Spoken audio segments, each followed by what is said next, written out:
Unit 5 Strategies on how to prevent different disasters. Disasters are everywhere. The key is preparedness in all aspects. Here are common disasters and some measures that you can follow to prevent them. First disaster is flood. Global statistics show that floods are the most frequently recorded destructive events, accounting for about 30% of the world's disasters each year.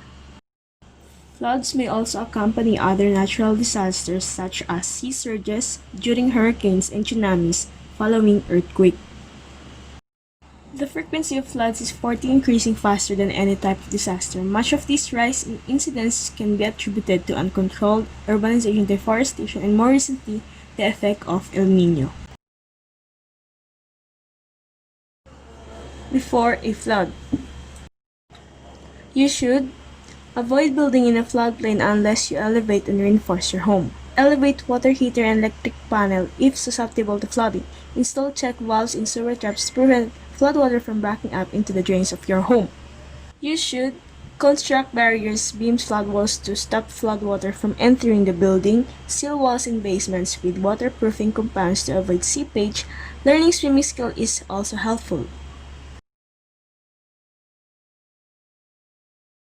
During a flood, if a flood is likely in your area, you should listen to the radio or television for information. Be aware that flash flooding can occur. If there is any possibility of a flash flood, move immediately to higher ground. Do not wait for instructions to move. Be aware of streams, drainage channels, canyons, and other areas known to flood suddenly. Flash floods can occur in these areas with or without such typical warnings as rain clouds or heavy rain. If you must prepare to evacuate, you should do the following. Secure your home. If you have time, bring in outdoor furniture. Move essential items to an upper floor. Turn off utilities at the main switches or valves if instructed to do so.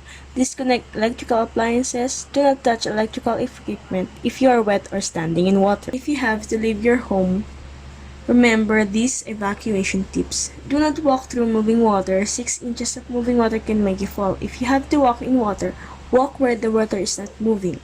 Use the stick to check the firmness of the ground in front of you. Do not drive into flooded areas. If flood waters rise around your car, abandon the car and move to higher ground if you can do so safely. After a flood, the following are guidelines for the period following a flood. Listen for news report to learn whether the community's water supply is safe to drink. Avoid floodwaters. Water may be contaminated by oil, gasoline, or raw sewage. Avoid moving water. Be aware of areas where floodwaters have receded. Roads may have weakened and could collapse under the weight of a car.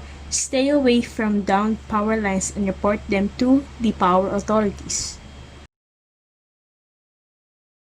Service damage septic tanks, cesspools, pits, and leaching system as soon as possible. Damaged sewage are serious health hazard. Clean and disinfect everything that got wet.